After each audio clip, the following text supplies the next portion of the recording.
Good evening and salutations, my GH fans. Let's start. Well, let's start with Julian and Sam. You know, Sam, she's a very trying character. One minute you can sit there and say you like her, you dig her. Next minute you can sit there and say that she's acting like a bitch. Just really all depends on, I guess, what day of the week it is. So she comes in, she talks to Julian about trying to help Alexis. And then Cyrus comes in. And then Sam gives Julian this judgmental look like, oh, you're working with him and you're dealing with him and this, that, and the third. And I'm like, if you can't see that he doesn't look like he wants to sell the bar, and literally when Cyrus came in and was like, I'm going to make you an offer that you can't refuse, and Sam just had the most, I'm going to curse a lot when it comes to her because I just can't help it, the most bitchiest, judgmental look on her face, like she just couldn't see the fact that Julian had no interest in selling, Charlie's to him. Never mind the fact that this is the first time that he said no to her. That he said no to Cyrus. Because Cyrus was like, this time I'm going to come in with an offer that you can't refuse. Meaning that he kept declining to sell to him. So why the hell would you sit there and just assume that they're working together? It defied logic. But that's the problem with Sam. Is because when it comes to Julian, it's so easy to believe the worst in him. And if that was the case, why the hell did you actually bother to ask him for his help in the first place? Just for her to sit there and turn around and be like, I want you to stay out of my mother's life. I'm sorry, sweetheart. Wasn't you one that asked Julian for help? Like, not that long ago? Oh, I don't want you serving her either. Yeah, because that's exactly what he's going to sit there and do. Like, just, ugh. Anyway, so, yeah, Julian just keeps at this saying no, and, Cyrus just keeps on digging, and just asking, and just asking, and asking. And then it gets to a point where he talks about secrets, and how he's good at keeping secrets, and then he walks off. My guess is that he's going to find something on Julian to blackmail him with. And that's why he said that. Speaking of Cyrus and more Cyrus, because why not? Britt. Okay, so Britt was at the bar, and Alexis is just there drinking, and just being really weird and creepy. She's just throwing out stuff, and then she gets upset with her for,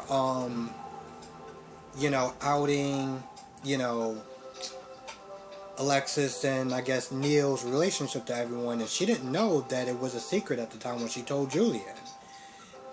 And after a point, Britt was like, listen, I get you're hammered, but you might want to just kind of just dial it down a notch. And then when she had her meeting, she was like, alright, bye. Then she came back and got a drink, and she was like, yeah, I don't trust you with this, so I'm just gonna go.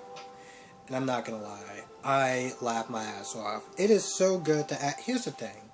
It's so good to see Britt again. And I don't mean the scheming, I need to do anything to sit there and get this man's attention like Patrick Drake is like the man of all men. I mean this Britt, So she has a meeting with Jax. Well, first she has a meeting with Jordan, and Jordan asks her questions about Cyrus and, what is his intentions for the hospital, and, she kind of just dodges around it or whatever. And it makes Jordan think that either she's complicit, like she knows what he's up to, or she's just turning a blind eye. But then she has a meeting with Jax, and, you know, she talks about, you know, doing some sort of, I don't know, research or whatever, and that she needs extra capital. And Jax is like, you know what, listen, I'm gonna stop you right there. I'm not working with Cyrus.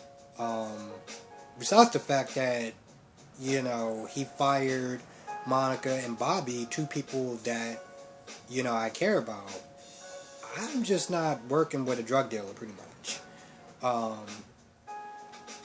Hence him saying that, hold on, the Bank of Jax is closed. When he said that, I was laughing my ass off. I was like, the Bank of Jax is closed. Right there. So clearly Britt wasn't happy about it, and so when she called Cyrus, you know, and told him about the bad news, Cyrus was not happy about it either. So yeah, I don't know. I'm not gonna lie, you know, working with Cyrus may have its downsides. I mean, I get that she looked at the fancy promotion and the power and everything like that, but, you know, you get on Cyrus' bad side, I don't know. I don't know if it's gonna, you know, work out well. I'm pretty sure at some point she's gonna probably wind up running to Sonny and Jason. Just saying.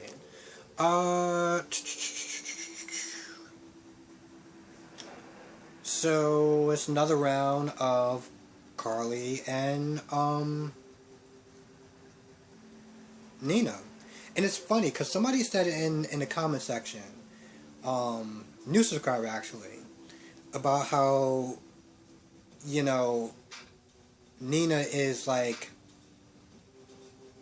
I can't pronounce the word that the subscriber said and she said, but it was pretty much just romanticizing everything that Nell did. You know, like she only did it because, you know, she was lost and confused and she had a bad upbringing and blah blah blah blah blah blah blah blah blah. Honestly, to tell you the truth, I'm not gonna lie, it was literally almost the exact same argument that they had in the Metro card. So I kind of was like, well, why did you go there for? And when she said it was like, oh, I went there so that way I can kind of, you know, forget about, you know, now. I was like, so you went to her headstone so that way you can forget about her. That literally makes no sense. Like, at all. And so they argue back and forth. And you know, honestly, to tell you the truth, I was really on Carly's side. About everything, about her, you know, trying to identify, you know, about her calling her out and her trying to identify with, you know, Nell, about, you know, trying to draw comparisons between Nell and Nina and stuff like that. But she was like, yo, listen, you want to do that, that's fine, but I ain't with it. And it's just, I'm just not with it. And so, you know, Nina was like, you know what, listen, you won, let her just rest in peace. So as she walks off, you know, Carly bends down and then, I don't know, I guess they have like a scene from The Walking Dead or whatever, because literally a hand just grabs Carly and she's freaking out, so she winds up knocking over the headstone. And I'm not gonna lie, when that happened, I was just like, because Nina came back and Nina was like, the hell, I left literally not 5 minutes ago, and now you're just knocking this woman's headstone over. So she calls Jax, and Jax come by, and Nina was like, you know what, listen, you deal with Carly, because I can't. And of course, Carly's sitting there freaking out, and she doesn't really have a good explanation of why she did it. Hell, when she told Nina, you know, what happened, she was like, I tripped. You just tripped? Because I'm pretty sure she paid like a good amount of money for that headstone that you just knocked over by accident. Yeah, okay, sure. Either that or they really like cheated her out of whatever money that she paid for. What else? Dev is still a scumbag. Dev is still a scumbag.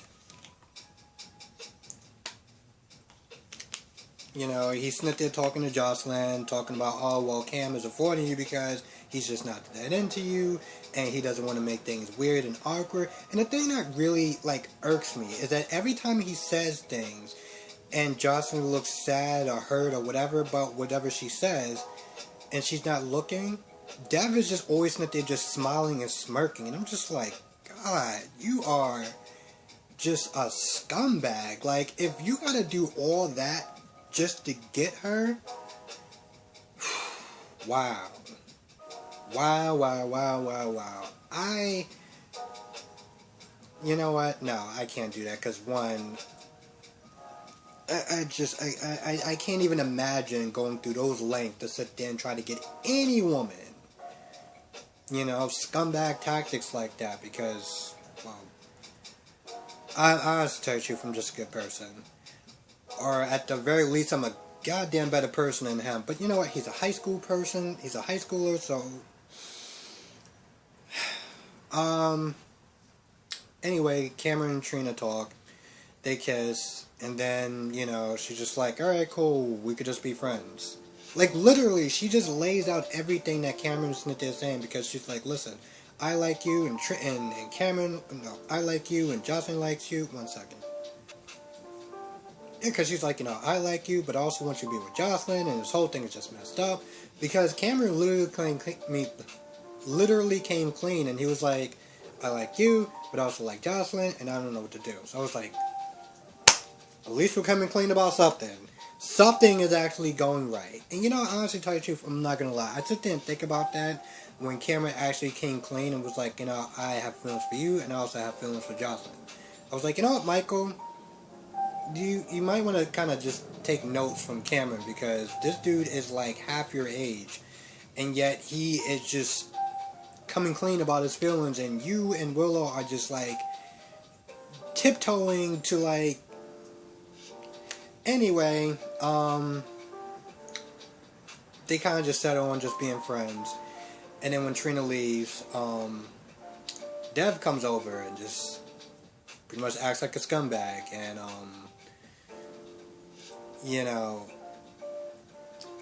also kind of just, you know, reiterate that, oh, well, you know, you don't want to sit there and make things awkward because of Trina, and, you know, we were all supposed to be together, and just kind of just hanging out and stuff like that, and trying to find who, you know, who framed her dad, so let's just not get it awkward, okay, you know, even, you know, being a bad kisser and everything. So, him just being scumbag tactics. And, of course, when Trina came by, she kind of confirmed that a little bit, because Cameron was like, listen, I don't want any more drama, I don't want any more, like, just being attached to anyone, no drama, no girlfriends or whatever, just, you know, just having fun. And when Trina told that to Jocelyn, it kind of confirmed everything that Dev said, because, you know, Dev's a scumbag. Let's see.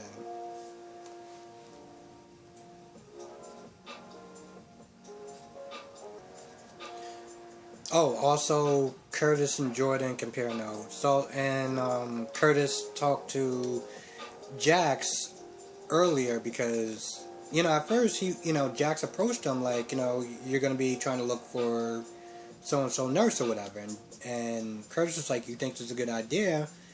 You know, like, did you push for this whole, you know, her finding her child so that way you can win her heart or whatever? Just making sure that he's not like Valentine. And, you know, after they talked about it, you know, they kind of just were on the same page, you know, realizing that Jax is not like Valentine at all, as far as trying to use scummy tactics to sit there and get, you know, what he wants from Nina. But I'm not gonna lie, in a way, he's not using scummy tactics, but let's be very clear, when it really comes down to it, it's about Carly. So in the end, he's going to wind up breaking her heart all the same. Yeah.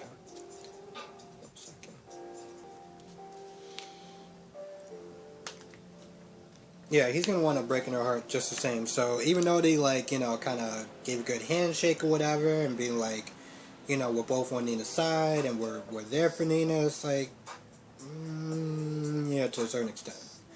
Also, Jordan and Curtis compared notes, and I'm not gonna lie, it really wasn't much to talk about, so that's why I'm not really kind of getting into it.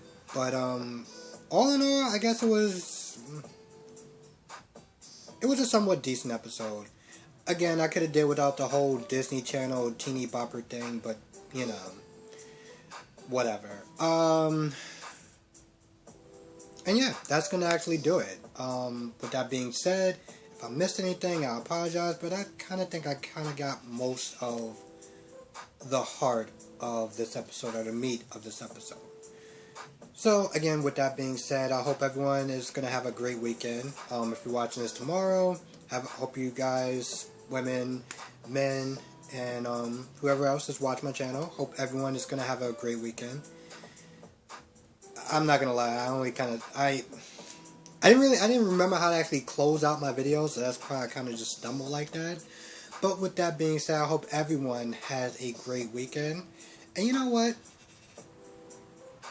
You know, I am glad that there are women that are watching my channel, but I do hope that men watch my channel as well.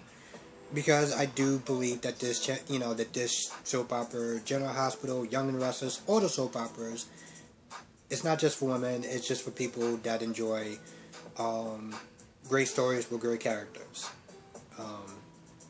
Like I said, I always sit there and refer back to one of my favorite customers that come in, he always comes in with his wife, and he always sits there talking about how he doesn't like Cyrus, and, he doesn't like Dante's beard or whatever, and he really couldn't wait for, Nell to be gone, so, the fact that he just got so invested into that show, even though he was watching it with his wife, he still found, something interesting about the show. Enough of me rambling. I hope everyone has a great weekend. Let me know what you thought of this episode. And, yeah.